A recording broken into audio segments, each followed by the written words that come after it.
All right. Okay, well, forgive me. This really isn't going to be the best view of anything. My Vanny minivan, call him Vanny, is not the most spectacular ride. There are a lot of vehicles with more features and things to do with and in than Vanny here, but the point is not Vanny anyway, so I think we'll be just fine. I'm gonna give you some thoughts I have of mine here as I drive along home. I just got done watching a movie. I'd seen part of it, but I had never got myself back around to finishing watching it. And I was so enamored with what I saw the first time that I looked it up and I found out that it's based off a book by Rudyard Kipling, and it was written back in the day, because he's old and dead, and there was like 3 movie adaptations have taken place over it, all the way back like 1940 or something, 1937, and the most recent one, which was the one we saw free on Tubi, whatever, I think it was done in 96. And oh man, it's just such a tearjerker. It's such a wondrous, wonderful tearjerker. It's called Captain's Courageous. And it's, oh man, it's got a lot of things I want life in it. The boy finds family, the boy finds friend, the boy finds purpose, he finds life, he finds meaning. And it's a coming of age thing. So like, because the boy starts off as a entitled, self-righteous, arrogant prick wannabe brat, and he learns over time how to be a real person and be really caring and considerate, and then of course tragedy strikes that I just didn't see coming. Like, for once in my life I didn't see it coming, and it really hit me and shook me, and like, oh no, this is happening, I can't believe it.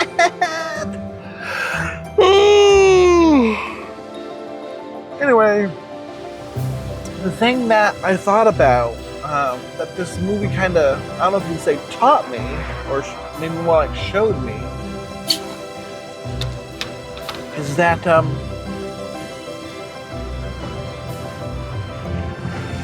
it made me wonder. It made me think about what it means to really love people. Because in my mind and in my heart, I have had this idea or understanding and belief that to really love someone, you have to tell them. You cannot not ever tell them. You have to tell them. Because it's like the words, they speak more than just truth into a person you love. When you say you love someone and you really mean it, and they really understand it, when you say this, they don't just get the truth of it. They're not just imparted in understanding. They're given life. The words, I love you, have life in them. They can give life. It's almost like they can give breath. It's like God took the dirt and made Adam from it and gave him the breath of life. And it's like that with the 3 words, I love you. Meaningfully given and purposefully true, these words are not just matters of understanding, they're facts of life, and they're the breath of life. They're powerful. They have unequivocal meaning. They can be indelibly so. They can be so indelible. And so I've spent a lot of my life growing up not hearing that, though, from really anyone. And so as I've grown in my faith with God and His people around me, I've come to realize that I need to know I'm loved. I need to be told. I need that. And I've tried to be more intentional with anyone and everyone I love, to tell them, whether it's a friend, guy, girl, although, let's face it, there are a lot of girls in my life. It's not a weird thing. We as a culture in America have made it kind of love you, no homo or whatever, but this is so far beyond that. And what this movie did, it wasn't that. This movie did not do a whole lot of saying, I love you. The main characters didn't hear it a lot. And it's almost like if I remember them saying it and hearing it, that made it all the more meaningful, unequivocally so, irrevocably so. And it just made me think, okay, I see in this movie a lot of love happening. I see it in the way the captain treats his son. I see it in the way the captain treats the castaway boy who fell off the liner ship. I see it between the crewmates and how they interact and care for each other. I see it between the mother of the captain's son, and I see it in their marriage. I see it in how they do the things they do while living with each other on the schooner ship or whatever fisher ship it was. But there wasn't ever really a lot of vocality given to it, and it was never, if it was spoken, it was never, I love you, or I love you, son. For instance, one of the things that happened that got me choked up and real teary-eyed was when the captain called the boy they fished out of the sea who fell off the Star Liner. He finally, instead of calling him boy, like he had done the whole movie, he finally calls out to him and uses his name, Harvey. And he says, Harvey. And while the boy had noticed the whole movie that he's not being called by his name, and the boy had noticed the captain doesn't really like him, and that there's not a lot of love in him for him, the boy Harvey. When the captain finally calls Harvey by his name, it's the perfect moment, and you know that he means it, and that why he's calling him by his name, therefore, is such a beautiful, lovely, pure, and wondrous thing.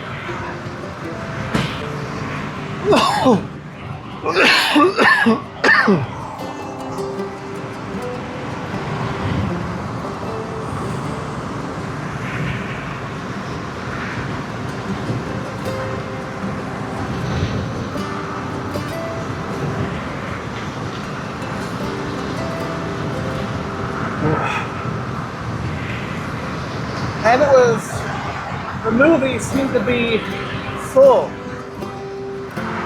The movie was replete with those kind of moments, not just between the captain and the boy or his son, but between the captain and his son, between the boy and the son, between some of the crew members and the son, and just there was all kinds of moments where you knew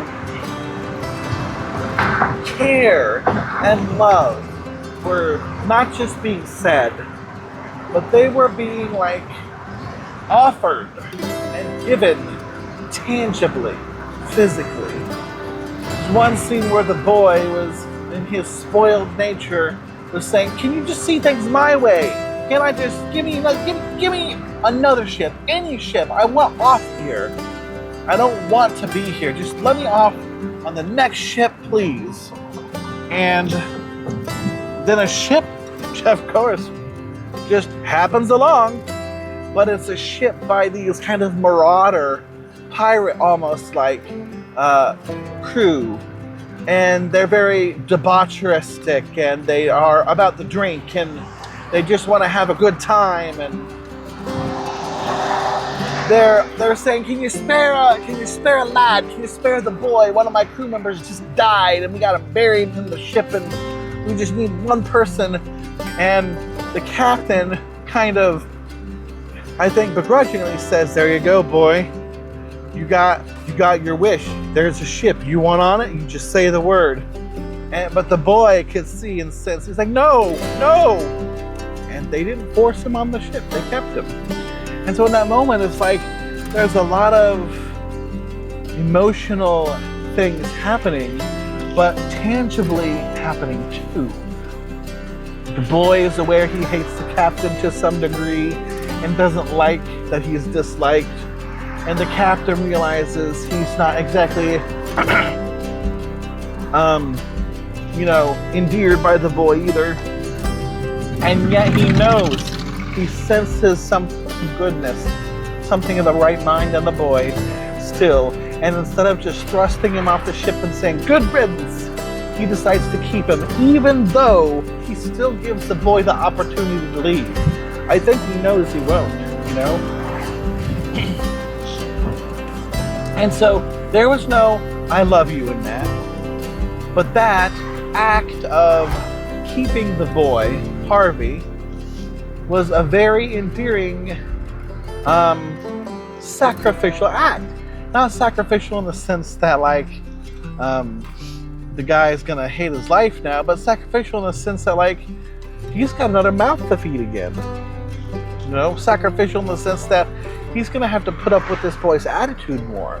He's gonna be having to deal with whatever the boy dishes out. Sacrificial in that he still, though he knows these things, didn't care and didn't want to get rid of him. He didn't care enough to throw away the boy in favor of himself. And he chose to keep the boy. And that, if that doesn't say I love you, I think you're just missing something. You got no sense about it. I don't know. There's love in that.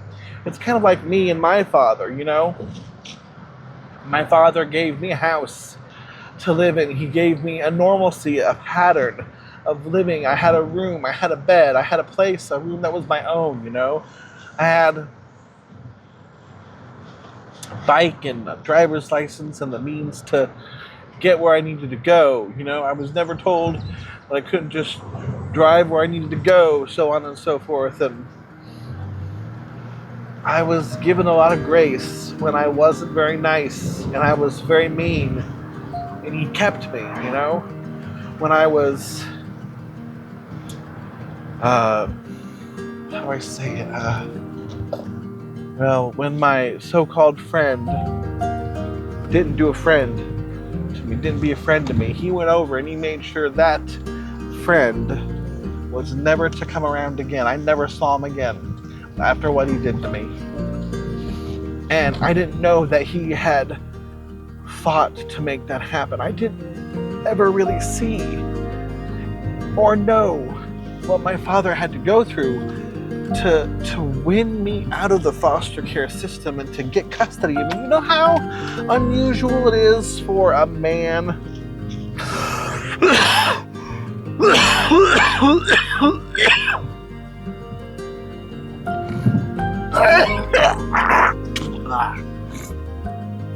excuse me, goodness.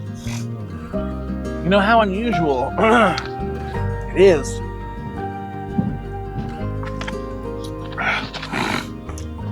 for any man, even the blood father, if not especially the blood father, to gain sole and complete custody of their child or children out of the court system.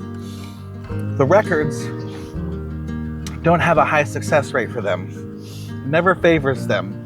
The mother can be a drug addict sometimes and it favors them instead. They can be prostitutes or just look like they've got things together and have it all messed up and get custody just because it looks good.